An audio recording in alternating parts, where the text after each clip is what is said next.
On the rare occasions when it's appropriate and someone asks, it's replied to them, I'm always empty and I'm always full, but the emptiness comes first.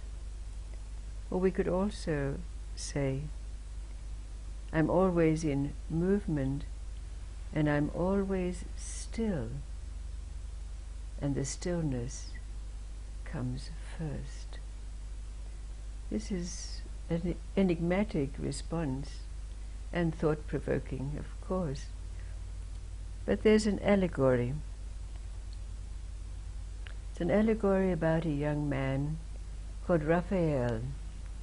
Raphael was handsome, kind, and inspired because he wanted to go out and save the world, to do good in the world.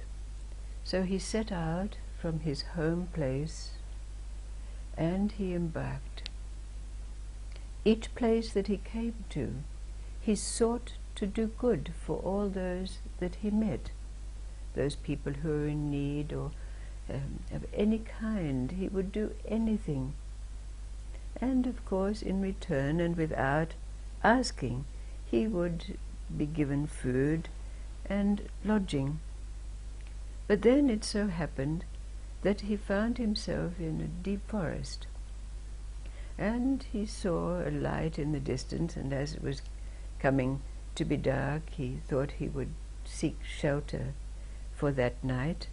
And when he arrived at the door of this rather dilapidated shack in the middle of the forest, the door was opened by an old crone. And as was his usual bent, he asked her, is there anything that I can do for you? It's coming to winter time. Can I chop some wood for you?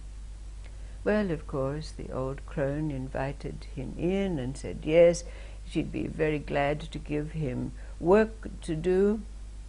And she gave him a bowl of soup and lodging for the night. But this old crone was in fact a witch. And in the days when the young man was with her, she wound her spell around him so that he would become her slave. Soon, in a matter of days, he'd forgotten all about his past, all about his aspirations. All he remembered was he was now in service to this old woman. So when she thought he was ready and completely under her thrall, she said to him, I want you to go out into the world and bring me back the pitcher that is never empty of water. So the young man, Raphael, set out to find the pitcher that was ever filled with water. And his seeking took him far and wide to many places, and everywhere he went he sought the answer, can you tell me where I can find the pitcher that is never empty of water? And people led him astray all over the place, up garden paths, but he had many adventures, and he sometimes became disheartened. But then he remembered that the old woman had said to him that life is like that. So he very quickly brought his spirits up again and continued on his seeking, until one day he found an old man sitting under a tree. And like everywhere else, he asked the same question, can you tell me where I can find the pitcher? Yes, said the old man, but why are you seeking that pitcher? And Raphael just said, well, I've been told that that's what I have to bring back to my master. And the old man tried to seek from him an explanation, but Raphael was quite baffled by this. He couldn't understand why the old man was asking questions of this nature. But the old man said, there is more to this than what you think, but take the picture. So Raphael made his way back into the forest and gave the picture to the old witch, and she was very glad to have this. That was what she was desiring. So then she said to him, now you must go out and find the purse that when it is opened will produce a gold coin, no matter how many times it's opened. So Raphael was sent on his new quest. And of course this quest again took him far and wide. In fact, it brought him to almost circumnavigate the whole globe in seeking and asking. And of course, again, he had many, many adventures.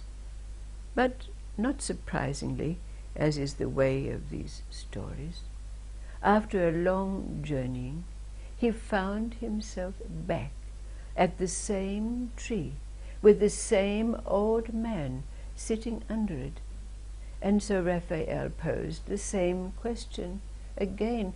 Can you tell me where I can find the purse that will always give a gold coin? The old man said, yes, I can.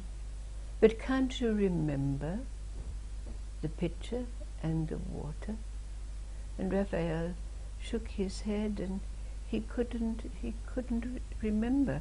It was like it was obliterated from his memory. Don't you remember that I said there is more to the story than this? Said the old man.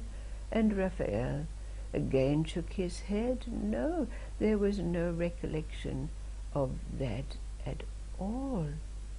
And the old man said, don't you have any remembrance of what it is that you began?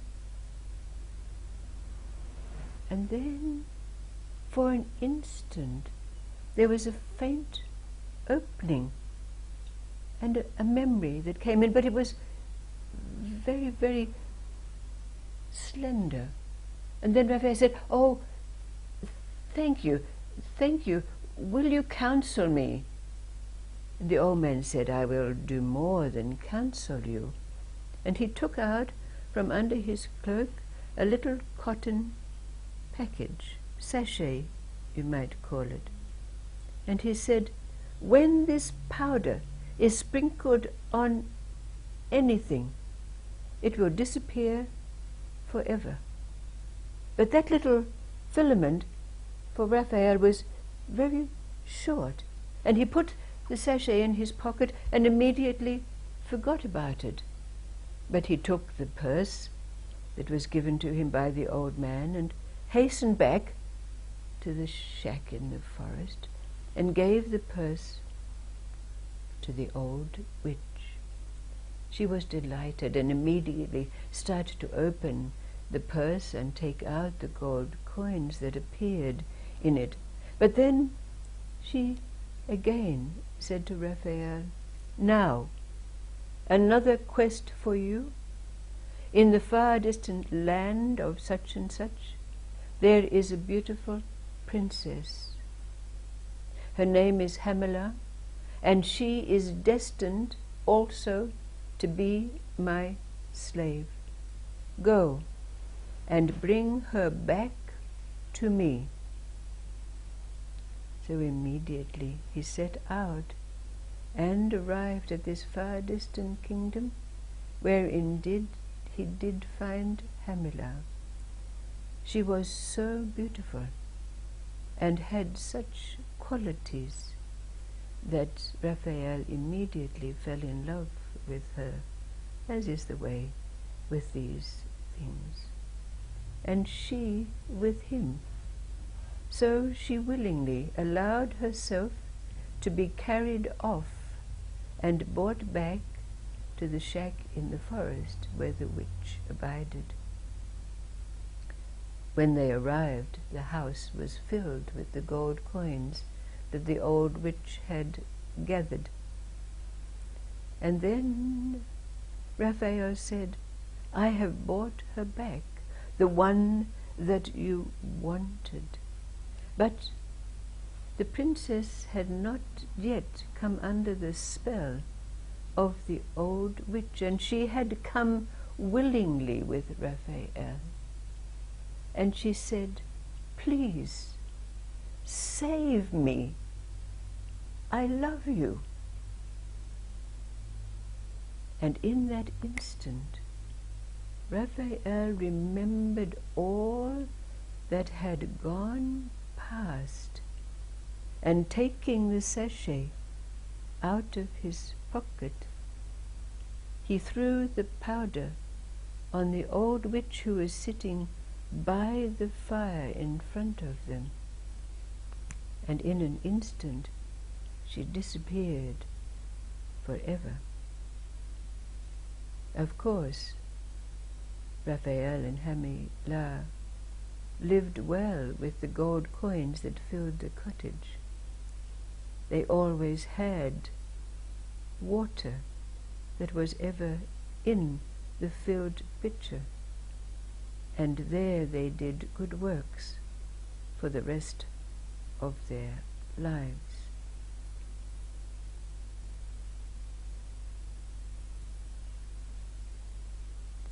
In the meeting of movement and stillness, that place where emptiness and fullness coincide in us in the moments of life, the question that arises from this story is, what is this powder that can be thrown on any of the illusory experiences of life and immediately make them disappear? What is it that we find in our life only in this place where stillness and movement meet, that obliterates the illusions of those experiences and answers the question, what happens when stillness and movement meet?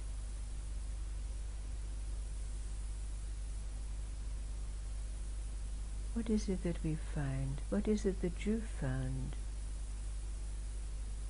What is this sachet, this powder? Or, putting it in the context of what's happened over these long times together, what is it that's there beyond the three levels of existence: existence, knowledge and bliss, the nitty-gritty, airy, fairy and transcendental, where we can abide? Life goes on at those three levels, but we have this powder that can immediately obliterate all experiences, good and bad so-called. What is it that's there in our life, in this place, that allows us to live in this state where we're always empty and always full, but the emptiness coming?